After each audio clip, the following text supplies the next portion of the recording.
Ia lorong dahulu ia corrida tulu, mesa kuda tradisional o kuda kick husi Timor Leste.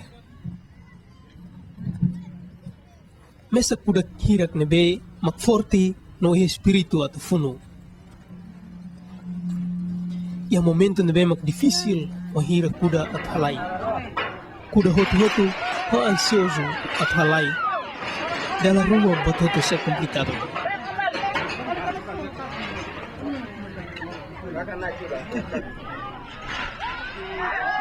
Ia kuda balon nebe mak disida at halai mesa. Ia te cavaleiro mos ladap saya.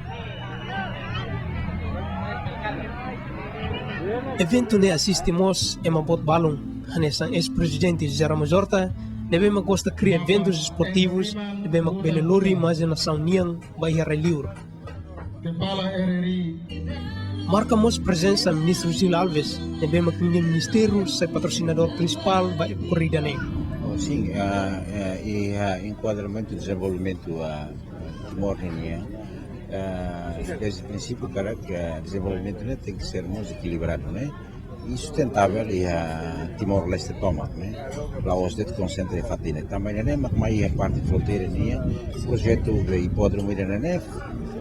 Tama e a conjunto de cria portanto, facilidades de infraestruturas para turismo, comércio e indústria que é importante para desenvolver a economia e a fronteira. Mananain Bahia corrida dahulu, Kuda Bintang Timur, lebih manusia tombo Indonesia. Kuda hirak ne mesmo que kik, lebih mesa kalai makas deit. Ia te tambah ni distância at halai mos metros jatus nende. Ia corrida da rua, ia kuda ne makalai. Kuda liang kuang, kuda nebe mahusi ke Indonesia, maksai mananain bakurida ne. Durante semana ne, kuda husi Indonesia, Australia, nomos kuda balong husi Timor, maksai halau kompetição e hipódromo Batugade. Hal apelo botida para a comunidade de Timor-Leste, mas participa e a lorong rua junho, sábado mai ne, e a final e a corrida na Cia.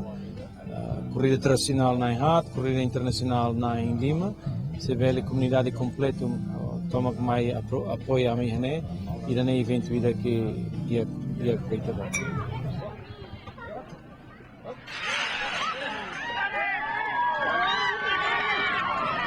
Evento ne remata a terceira corrida, mananain ba terceira corrida ne pura Timor ida nebe mahusi suai.